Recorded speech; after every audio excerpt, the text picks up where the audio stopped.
तो हरपाल नाम के एक भक्त थे भगवान के, खूब भजन करते थे, खूब साधना करते थे, नाम जप करते थे, कथा सुनते थे, लेकिन वो ब्याह नहीं कर रहे थे। क्यों? उनकी इच्छा थी कि जैसा मैं भजन करता हूं, जैसी मेरी भक्ति है, जैसा मेरा भाव ठाकुर जी के प्रति है, ऐसी कन्या मिले तो मैं ब्याह करूंगा, नहीं तो जीवन भर ऐसे ही रहूंगा। तभी उनके किसी रिश्तेदार ने आकर के बताया, बोले तेरे लायक कन्या मिल गई मुझको। तो हरपाल जी बोले क्या क्या गुण है उस कन्या का? बोले उस कन्या ने शर्त रखी है, मैं उसी से ब्याह करूंगी जो रोज 1000 संतों को प्रसाद पवाता हो। हरपाल जी बोले अब तो मुहूर्त भी नहीं निकलवाना, कल ही ब्याह करवा दो मेरा। ऐसी कन्या से तो मैं बिना मुहूर्त के ब्याह करूं। मुहूर्त उसके संग देखा जाता है जिसके संग यह संकोच हो या फिर यह दुविधा हो कि पता नहीं जीवन कैसा चलेगा, इससे तो मुझे भरोसा है बढ़िया जाएगा मेरा जीवन, इसी से ब्याह करा दो। कन्या ने शर्त रखी, हरपाल जी हम आपसे ब्याह तो कर रहे हैं पर हमारी शर्त मंजूर है ना, रोज 1000 संतों को प्रसाद पवाना पड़ेगा। बोला मैं निश्चित करूंगा, आप ब्याह कर लो। और ब्याह हो गया। हरपाल जी रोज 1000 महात्माओं को प्रसाद पवाते। अब देखो, अगर कोई संकल्प ले ले कि मैं 1000 महात्माओं को प्रसाद पवाऊंगा, अगर 100 महात्मा ज्यादा बढ़ जाएं, 200 महात्मा ज्यादा, उनको मना करेगा क्या? वो तो फिर अपराध बनेगा उससे। प्रसाद पवाने का संकल्प लिया तो जितने आए सबको बैठाने की जिम्मेवारी उसकी। ऐसी कथा में भी होता है, कथा में जितने लोग आए सबका स्वागत होना चाहिए, सबके लिए स्थान पर्याप्त होना चाहिए। कई जगह प्राइवेट कथा करा, हम तो मना कर देते, मत कराओ भैया, आपको अपराध लगेगा। क्यों?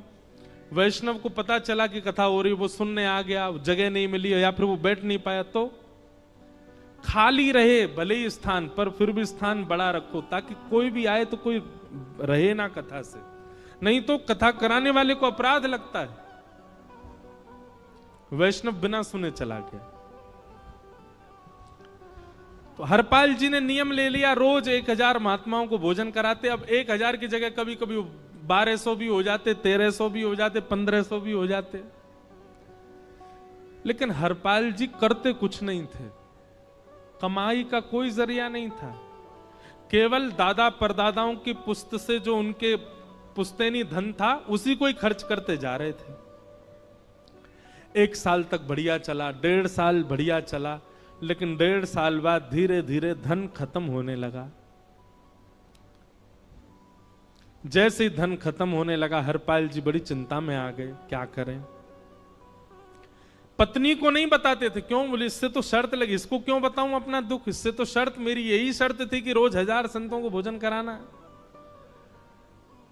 तो हरपाल जी ने बाहर जाते और दुकानदारों के यहां से जाकर के कर्जा लेने लगे। वो पुराने संपन्न थे तो किसी ने कर्जा देने से मना भी नहीं किया, सब देने लगे, बोले ले जा। इतना कर्जा कर लिया, 6-7 महीने तक कर्जे में भी उनके संत सेवा बंद नहीं हुई। 6-7 महीने बाद मांगने वालों ने मांगना शुरू किया, बोले हमारा दो, हमारा दो, हमारा दो, किसी का नहीं दे पाए। तो पूरे नगर में ये हो गया कि भैया हरपाल जी अब पहले जैसी स्थिति में नहीं है, कर्जा इनको देना बंद करो, ये देते ही नहीं है पैसा लौटा करके। सब बिगड़ने लगा, धन नष्ट हो गया, इज्जत चली गई, लेकिन उनकी संत सेवा नहीं रुकी, रोज संत सेवा करते। एक दिन मन में विचार करने लगे, अब क्या करूं, अब तो मुझे कोई कर्जा भी नहीं देता, गहने भी सारे बिक गए, धन भी सारा खत्म हो गया। तो हरपाल जी ने मन बनाया कि मैं चोरी करूंगा, और चोरी करके ठाकुर जी, आप लोग मत करना ऐसा, चोरी करूंगा। हरपाल जी चोरी करने जाने लगे, लेकिन हरपाल जी का नियम था कि वो किसी के धन की चोरी नहीं करते थे। संपन्न लोगों के घर में जाते थे और उनकी रसोई घर की सामग्री चुरा लाते थे, चीनी, दाल, आटा, चावल, मूंग, नमक, मिर्च, ताकि भंडारा हो जाए सवेरे। इस प्रकार महाराज चोरी होने लगी। एक घर की हुई, दो घर, अब तो हल्ला होने लगा। बोले कि घरों की सामान, राशन चोरी हो जाता है। वो बड़ा विचित्र चोर है, धन नहीं चुराता है, राशन चुरा के भागता है। ऐसी चोरी होने लगी महाराज। अब तो लोगों ने अपने अपने घरों में पहरेदारी शुरू कर दी कि चोरी ना हो। तो हरपाल जी को और दिक्कत होने लगी, क्या करें, कैसे करें। धीरे धीरे हरपाल जी इस स्थिति में आ गए कि अब संपन्न लोगों के यहां उन लोगों को ढूंढते जो ना कभी संत सेवा करते ना वैष्णव सेवा करते, और उन लोगों के यहां जाकर के थोड़ा बहुत धन चुरा लेते, स्वर्ण चुरा लेते। करना कुछ नहीं, अपना घर नहीं बनाते थे, बसाते थे, संत सेवा करते थे। ठाकुर जी रीझ गए हरपाल से। ठाकुर जी बोले, देखो ये सब चोरी कर करके और मेरे संतों को पवारा है। ठाकुर जी बोले, इस पर अनुग्रह करने जाना है। भगवान तैयार होने के लिए गए और बढ़िया महाराज नकली सी मूछ लगा करके, ऊपर सिर पर पाग पहन करके और थोड़ा पेट सा बाहर निकाल के, गले में खूब सारी जंजीर डाल के, सोने की जूतियां डाल करके, कौंधनी सोने की पहन करके, और एक बैंत समझते, वृद्ध लोग लेकर के चलते, बैंत, सोने का मड़ा हुआ बैंत लेकर के ठाकुर जी तैयार हो गए, एक सेठ जी बन गए। लक्ष्मी भैया ने पूछा, भगवान बड़ा सुंदर स्वरूप धारण किया, कहां जा रहे हो? बोले, अपने एक भक्त से मिलने जा रहे हैं। रुक्मणी जी बोली, मैं भी चलूंगी। भगवान बोले, तुम मत चलो, तुम उसको पहचान नहीं पाओगे, तुमसे अपराध बनी जाएगा। बोले, नहीं नहीं, भक्त दर्शन करने मैं तो जाऊंगी। भगवान बोले, जल्दी तैयार हो जाओ।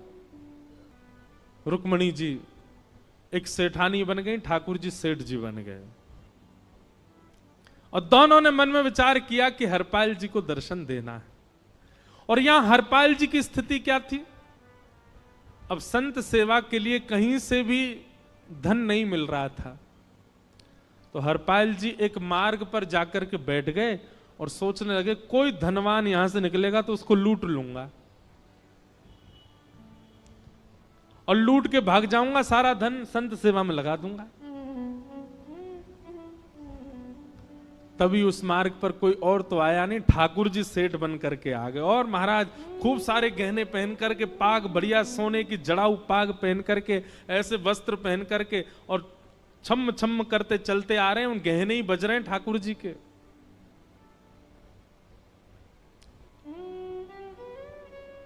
हरपाल जी ने जैसे नेत्र खोल करके देखा, ठाकुर जी के रूप, यौवन और सबरी उनके श्रृंगार को देख करके हरपाल जी बोले, ये तो एक आध साल के भंडारे की व्यवस्था आ रही है सामने से। इतने में ही सेठानी जी, रुक्मणी जी भी आई। उनको ओहो, ये तो कम से कम 5-10 साल की व्यवस्था आ रही है। अगर ये दोनों लूट लिए जाएं तो 10 साल चोरी नहीं करनी पड़ेगी। देखो कितना धन संपन्न। हरपाल जी के बगल में जैसे ही ठाकुर जी पहुंचे, हरपाल जी बोले, भैया जय श्री कृष्ण, प्रणाम। ठाकुर जी तो नाराज हो गए, क्या भगवान का नाम बोलता है सुबह सुबह? तुम सब लोग बड़े पाखंडी हो, ढोंगी हो। और हमने सुना इस गांव में एक रहता है, वो चोरी डकैती करता है और फिर कहते हैं संत सेवा करता है। ऐसी काय बात की चोरी भैया? करता तो चोरी है, भली उससे भली संत सेवा करता हो। नाम उसका हरपाल है, हम सब जानते हैं। भगवान का नाम मत लो हमारे सामने।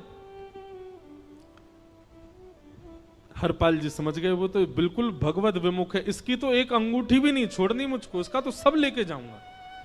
अगर ये बदले में जय श्री कृष्णा बोलता तो एक आध गहना छोड़ देता है इसका में, पर ये तो इतना बिखर रहा है भगवान का नाम सुन के, इसका कुछ नहीं छोड़ूंगा, सब ले जाऊंगा।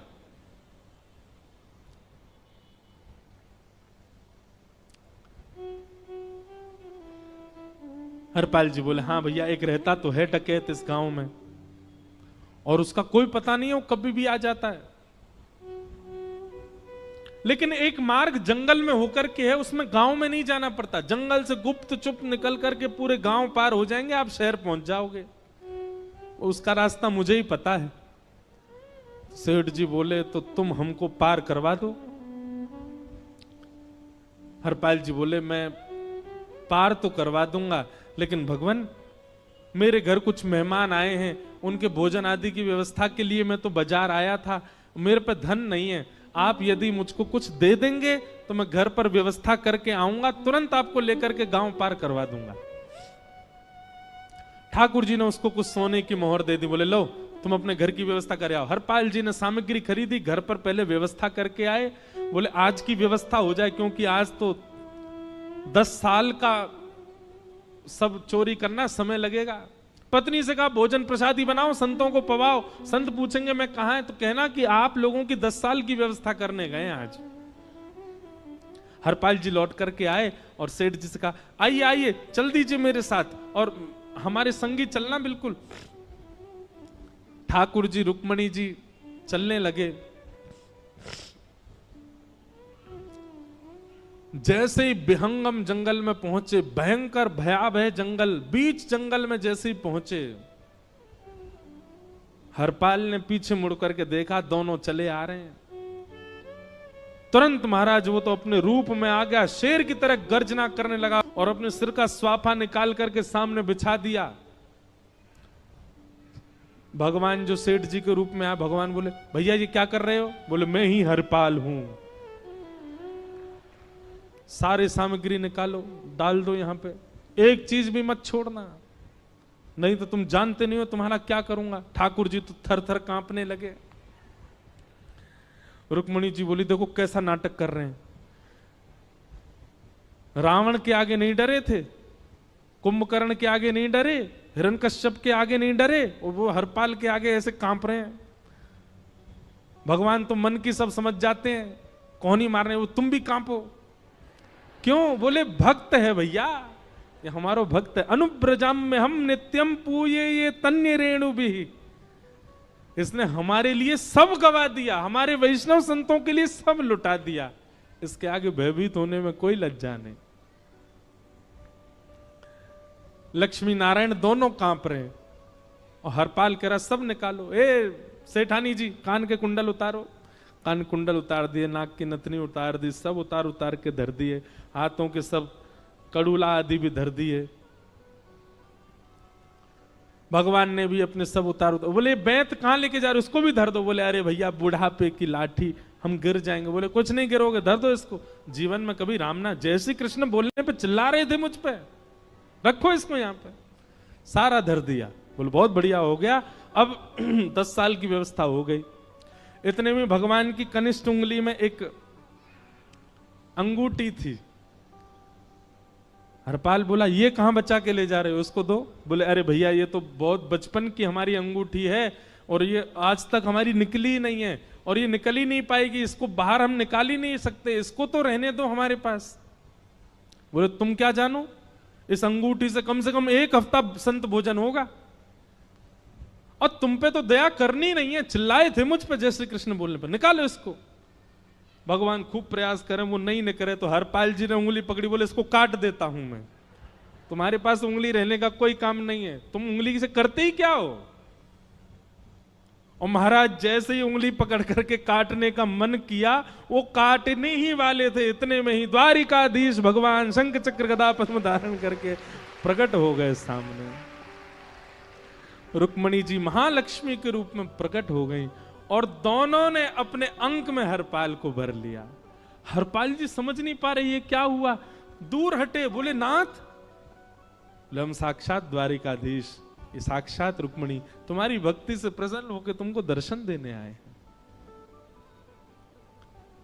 हरपाल जी घुटने के बल बैठ गए, रोने लगे।